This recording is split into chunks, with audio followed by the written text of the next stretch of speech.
Friday morning. இன்றைக்கி குட்டி பையனோட ஸ்கூலில் கிருஷ்ண ஜெயந்தி செலிப்ரேட் பண்ணுறாங்க. அதனால் கிருஷ்ணர் மாதிரி ரெடி பண்ணி அனுப்ப சொல்லியிருந்தாங்க. வீட்டில் ஏதாச்சும் கிராஃப்ட்லாம் பண்ணலான்னு நினச்சேன். பட் டைம் இல்லாததால் கடையிலே இந்த மாதிரி ஒரு செட் மாதிரி கிடச்சிது. இந்த செட்டில் கிருஷ்ணர் வேஷம் போடுறதுக்கான அந்த ஒட்டியானம், கையில் கட்டுற வங்கி, தலையில் வைக்கிற கிரீடம், அப்புறம் அந்த மயிலிறகு எல்லாமே கிடச்சிது. இதோட ப்ரைஸ் 150 ருபீஸ். இந்த பேங்கிள் மட்டும் தனியாக வாங்கியிருந்தோம். இது அந்த செட்டில் வரல. ஒன்று 15 ருபீஸ் அப்படின்னு சொல்லி ரொம்ப அழகாக இருந்தது. இந்த செயின், இந்த தோடு இதெல்லாமே அந்த பேக்லேயே வந்துருச்சு.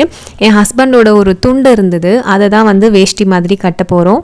கூடவே என்கிட்ட கொஞ்சம் மணி இமிட்டேஷன் ஜுவல்லரிலாம் இருந்தது. அதெல்லாம் வச்சு தான் நாங்கள் ரெடி பண்ணிகிட்டு இருந்தோம். கொஞ்ச நேரம் அழகாக காமிச்சிட்டு இருந்தான். அதுக்கப்புறம் அவனுக்கு பிடிக்கல, எல்லாத்தையுமே கழட்டி தூக்கி போட ஆரம்பிச்சிட்டான். நான் என்ன பண்ணேன், எல்லாமே பேக் பண்ணி அவங்க மேம் கிட்டே அவனுக்கு விருப்பம் இருந்தால் போட்டு விடுங்க அப்படின்னு சொல்லியிருந்தேன். அழகாக ரெடி பண்ணி ஃபோட்டோ அனுப்பிச்சிருந்தாங்க.